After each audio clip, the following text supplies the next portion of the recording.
So I drank wine the first week, and someone asked me, well, what kind of diet is that? And I said, that's what I said, it's a Susie diet. So my motto is, for eating is clean with just a little dirty.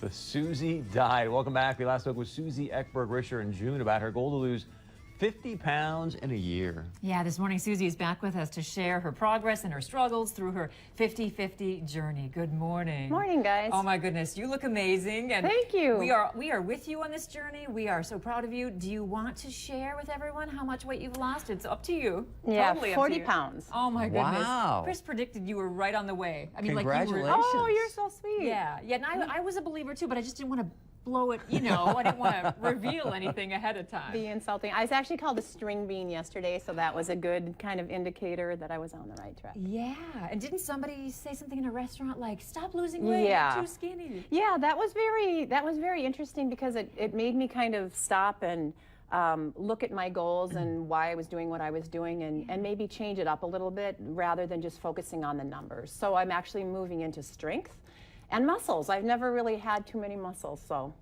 Interesting. I'm moving into getting stronger. But you've been exercising this whole time and Yes. being like you are such a model for losing it. I mean, we're taking quite a bit of pride in your journey. Oh, you're so sweet. Well, Yeah. it was, I kind of got bored about halfway through though, because it's the same kind of focus and you kind of feel like you're trudging along and what's this all for, kind of the meaning of it all. So that's why it's been a very rich now. It's kind of gone a little bit wider in scope of why I'm doing it and what it means. For the people that maybe didn't see you in June, I guess, what was the impetus, the inspiration to go on this journey? You mean in January when I started? Oh, yes, in January, yeah. yeah. Right. You were on the show in June. I was just, we came on in June. I guess menopause, I mean, literally, I had just gained a lot of weight and I wasn't feeling very good. And I thought, well, I'm not getting any younger.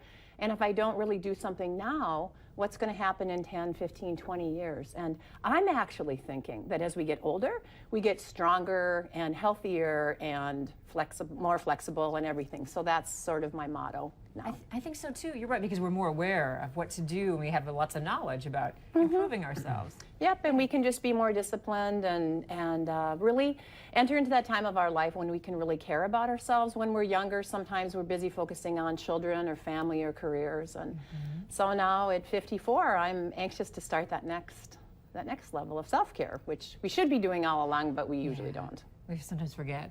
Yeah. So how's it been going so far? I mean, well, good. Actually, I was going to do the little bicep flex for you guys. Yeah. Do you want to reveal Sure. now or after? Sure, and we maybe even saw a picture too, but it's better in person. Yeah, so we Much have better. we have to do it slowly, and then we have to flex really. So. Oh, nice! Congratulations. Look at those muscles. So you got little baby biceps there. Wow.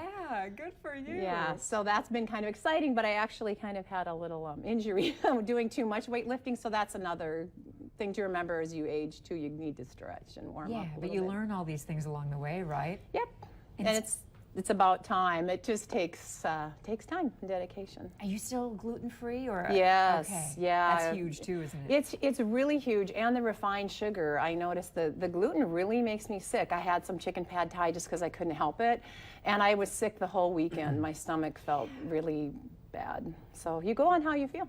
Yeah, exactly. So I think I'm going to keep going. Now, you alluded to the plateau, so I'm curious, like, what shifted for you and what's the why now? When you hit those plateaus, what kept you going and what's the bigger why today? Well, I read the book called Mastery, and he was really talking about how the plateau. Do you know the book? Oh, You're yeah, nodding. great It's book. a great book. So he was talking about the plateaus and how that's very important because that's when you integrate all of your knowledge and everything you've been doing so far, and then you can move on to the next level. But if you don't have those plateaus, you can burn out very easily. So I just accepted the plateaus and said, hey, why am I pushing it? And then I just kept dropping weight and not really worrying about those plateaus anymore. All right, much more with Susie when we come back.